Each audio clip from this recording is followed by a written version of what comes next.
గీతంకు ప్రభుత్వ భూమి ఇవ్వడం చట్టవిరుద్ధమని స్పష్టం చేశారు రిటైర్డ్ ఐఏఎస్ అధికారి ఈఏఎస్ శర్మ.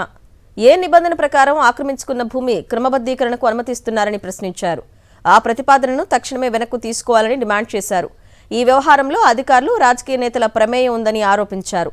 వారిపై చర్యలు తీసుకోవాలని డిమాండ్ చేస్తూ ప్రభుత్వానికి లేఖ రాశారు. విశాఖపట్నం రూరల్ మండలం ఋషికొండ, ఎండాడ గ్రామాల్లో అత్యంత విలువైన 54.79 ఎకరాల ప్రభుత్వ భూమిని గీతం యూనివర్సిటీకి ఉదారంగా సమర్పించడం చట్టవిరుద్ధమని రిటైర్డ్ ఐఏఎస్ అధికారి, కేంద్ర ప్రభుత్వ పూర్వ కార్యదర్శి ఈఏఎస్ శర్మ స్పష్టం చేశారు. ఇది సుప్రీంకోర్టు ఆదేశాలను ధిక్కరించడమేనని తెలిపారు. ఈ ప్రతిపాదనను తక్షణమే వెనక్కి తీసుకోవాలని, బాధ్యులైన అధికారులు, నాయకులపై చర్యలు తీసుకోవాలని రాష్ట్ర ప్రభుత్వాన్ని కోరారు. ఈ మేరకు ఆయన రాష్ట్ర రెవెన్యూ శాఖ ప్రత్యేక ప్రధాన కార్యదర్శి జి సాయి ప్రసాద్, భూ పరిపాలన ప్రధాన కమిషనర్ జయలక్ష్మికి వేరువేరుగా లేఖలు రాశారు. విశాఖ నగరానికి జీవనోపాధి కోసం వలస వచ్చి ప్రభుత్వ భూముల్లో గుడిసెలు వేసుకున్న వారిని, వీధి వ్యాపారులు బళ్లను పోలీసు బలగాలు సహాయంతో పొక్లైన్లు తీసుకువచ్చి నిర్దాక్షిణ్యంగా తొలగించారని ఈఏఎస్ శర్మ పేర్కొన్నారు.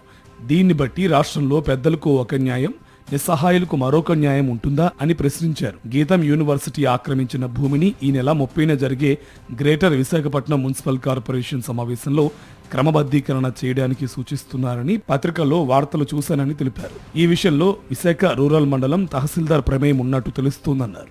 రెవెన్యూ అధికారులు ఏ నియమం కింద ఇటువంటి క్రమబద్ధీకరణకు అనుమతి ఇచ్చారని ఆయన ప్రశ్నించారు. రెవెన్యూ నిబంధనల్లో బిఎస్ఓ 24 కింద గాని, రెవెన్యూ శాఖ 2012 సెప్టెంబర్ 14న జారీ చేసిన జిఓఎంఎస్ నంబర్ 571 కింద గాని ప్రభుత్వ భూములను ప్రైవేట్ సంస్థలకు ఇవ్వకూడదని వివరించారు.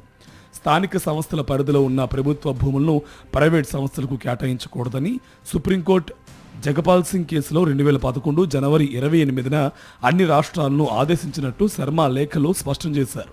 స్థానిక రెవెన్యూ అధికారులు, జీవీఎంసీ అధికారులు కోర్టు ఆదేశాలను ఉల్లంఘిస్తే కోర్టు ఆదేశాలను ధిక్కరించినట్టేనని తెలిపారు. రిజిస్ట్రేషన్ శాఖ భూముల ధరల ప్రకారమే ఋషికొండ, ఎండాడ ప్రాంతంలో ఎకరం 22 కోట్లు ఉంటుందనే విషయాన్ని ప్రభుత్వం గుర్తించాలన్నారు. అంత విలువైన భూమిని లాభాలు గడించే ప్రైవేట్ సంస్థలకు కేటాయిస్తే సుప్రీంకోర్టు 2G స్పెక్ట్రమ్, బొగ్గు కుంభకోణం కేసుల్లో ఇచ్చిన తీర్పుల ప్రకారం ఆ నిర్ణయాలకు సహకరించిన అధికారులు, రాజకీయ నాయకుల మీద 1988 ప్రివెన్షన్ ఆఫ్ కరప్షన్ యాక్ట్ కింద చర్యలు తీసుకునే అవకాశం ఉందని స్పష్టం చేశారు.